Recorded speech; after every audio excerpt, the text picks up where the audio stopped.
Shemai everyone, it's JonnyVR here, back with my review of Doctor Who, the second of the 60th anniversary specials called Wild Blue Yonder.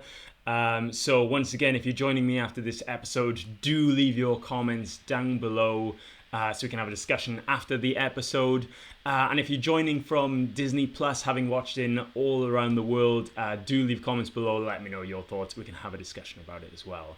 As always, the first part of this review will be spoiler free, and I'll give you notice when I'm moving into spoiler territory so we can discuss the nitty-gritty of the episode. So, Wild Blue Yonder, the most mysterious episode in Doctor Who that I can remember in a long while. And that mystery is really at the heart of this episode. Now, I think with mystery, especially with something like 60th anniversary, comes some expectations, maybe created by, fans, wild theories, as Doctor Who fans always do.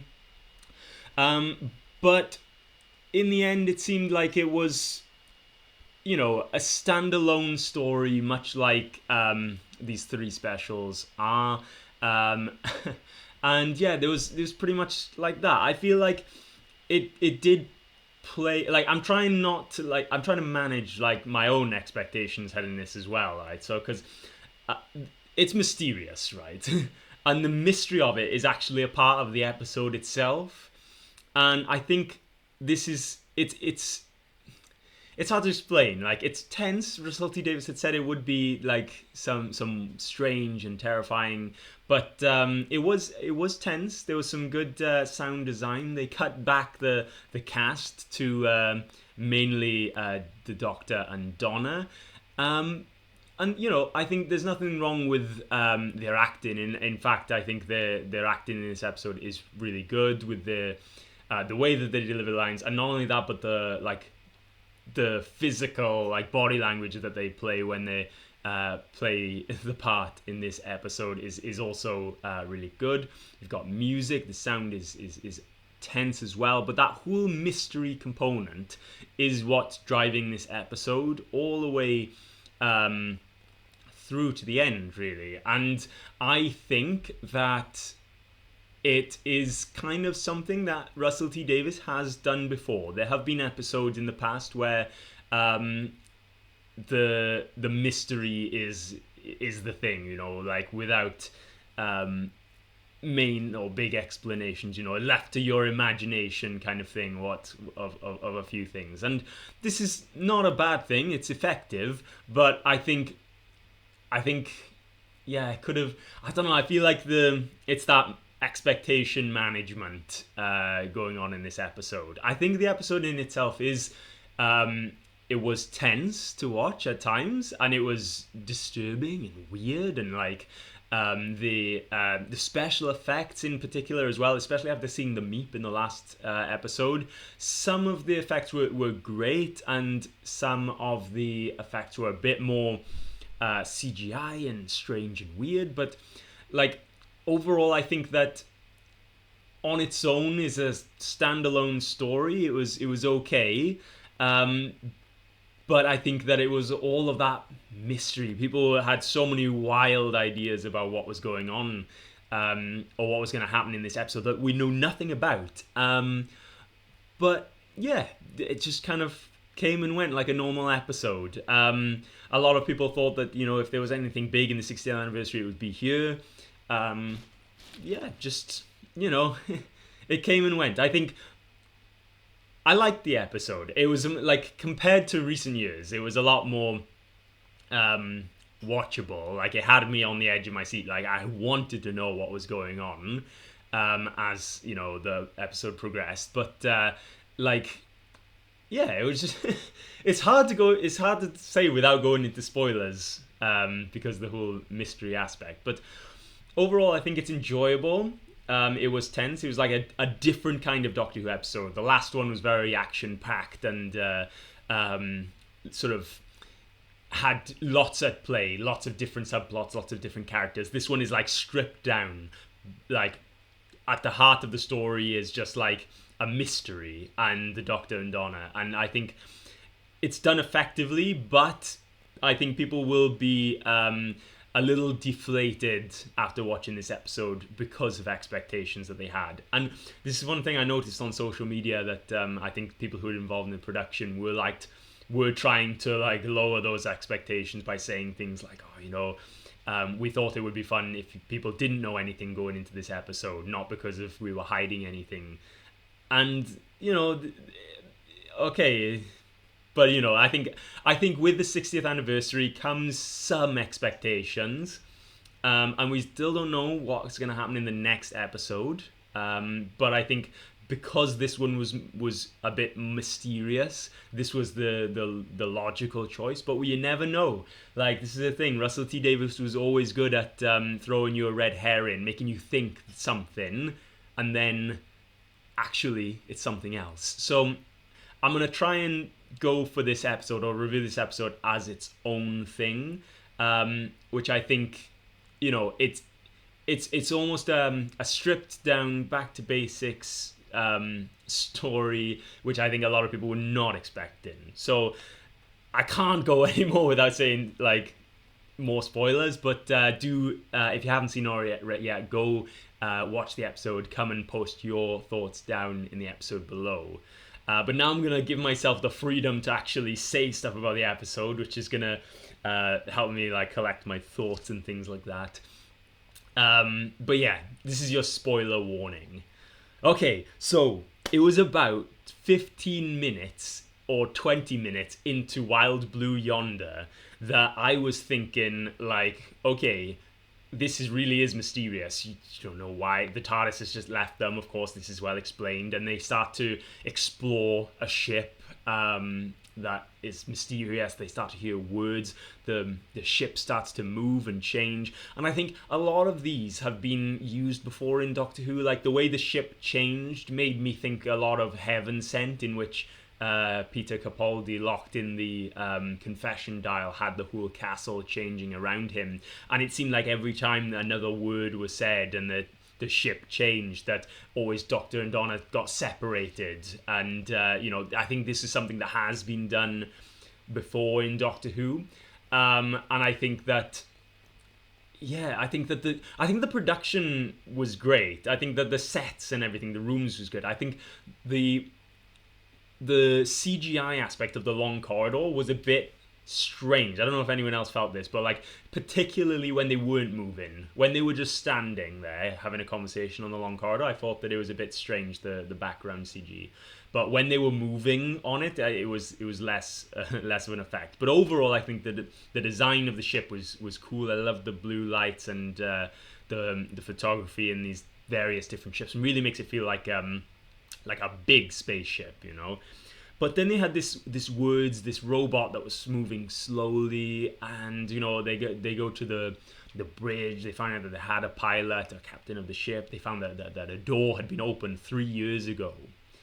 But I think so. There's lots of mysteries, like lots of like points, like dots to connect, and it's only when you get introduced to these other Doctor and Donna. So David Tennant and Catherine Tate are playing both themselves and the villains in this episode, which again is something that I think has been done in Doctor Who, when you have the lead actors playing more than one character in an episode.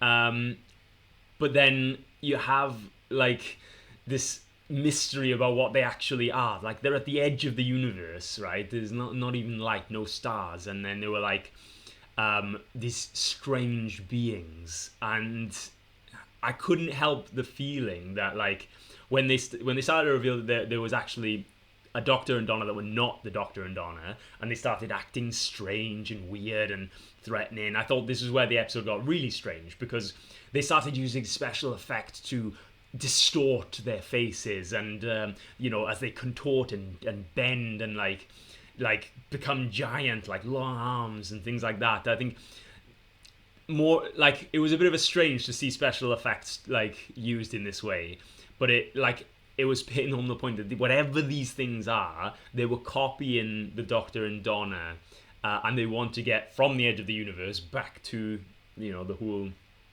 like where we are, like, because they all they can hear is this war song, which is the Wild Blue Yonder, which is the episode title, the song, the military air force song.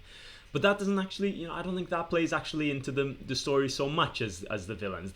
For me, the villains, as they were saying very cryptic things, like, we saw you, like, from there was no light here where we came from, and we could hear, they were very cryptic. And I think that this made me feel like the episode Midnight, when you had this creature that for the whole episode is very tense, and you don't know what this creature is. You only know that it copies, and then here you have another creature that you don't know what it is, and all it does is copy. So I feel like a lot of things in this episode are things that have been done before. That doesn't mean it's a bad episode, but I feel like at the end of the episode, when you don't really know what it is, what these things were, and particularly I think the scene for me is when he throws the salt and he says, like, this is a superstition, to ward off monsters, vampires, demons, that kind of thing. And you'll have to think, like, does he really think that these creatures are like something along those lines? Are we supposed to believe that? And then they can't actually cope with this idea of, is it a superstition or is it not? And then she has to count the salt and everything. But then at the end of the episode, when he's in the TARDIS and he's like says so intense and so like, I invoked a superstition at the edge of the universe. Like it's going to be important at some point in the future. And yet I can't help the feeling like the whole point of this episode is that we'll never know, exactly like Midnight. And I feel like we'll be discussing whatever the heck these copying creatures are for the next 10 years of Doctor Who. Like, what were these copy creatures? So I feel like a lot of it has been done before, with regards to what the creatures are. But like, I thought I thought it was a good episode. I think one of the things that most confuses me is that the opening of the episode, like, they go and they find like Sir Isaac Newton and they change the word from gravity to mavity. And then all throughout the episode, when instead of saying gravity, they say mavity. And then at one point, the Doctor says gravity by mistake and it corrects to mavity. And I was like, all of that opening scene was for a joke that is going to like play out only in this episode? Is gravity mavity now? I don't know.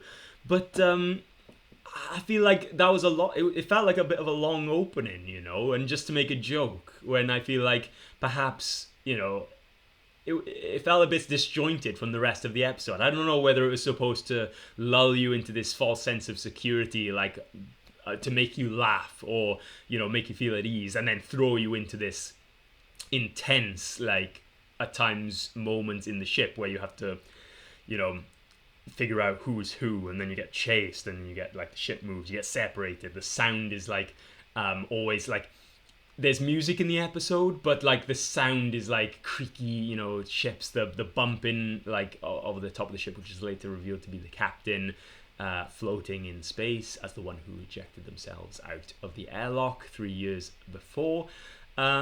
It's all adds to, and even the direction, like the way that in the beginning, in the opening moments, like, the direction is filmed as if there's something watching the Doctor and Donna throughout, like, as they arrive in the ship, like something like this is all like very well done, creepy, but I feel like it's, it has been done before.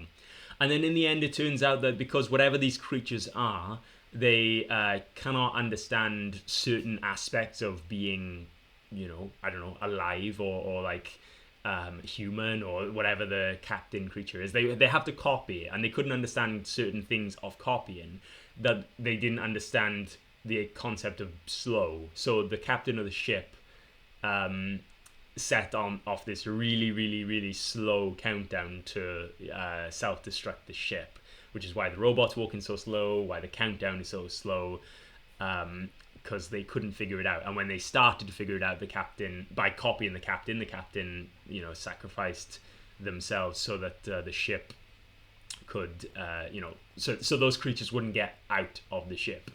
So yeah, I think over and all, there's like, the episode itself has points in the episode that are slowly revealed to the audience. Like mysteries that are slowly revealed.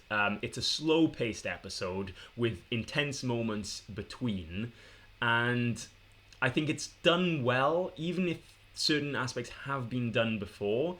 And I think that overall, the joining of the dots, the mysteries as they are revealed, and the day is saved, shall we say? I think it's good. Everything makes sense and it fits, and it's I think I would definitely rewatch. There is that aspect of expectation and what people are expecting. It could be a red herring that this was the one that everyone was looking out for, which means they won't look somewhere else. I don't know. But yeah, I think overall it couldn't help feel to me like, although it did make me feel tense and it was like this kind of an episode, it was a bit average, I think is the word. I feel bad for using the word, but I feel like it was for a 60th anniversary special. But I did enjoy it. I think, yeah, let me know what you guys think. What am I going to score this? I think I'm going to have to score this a 7,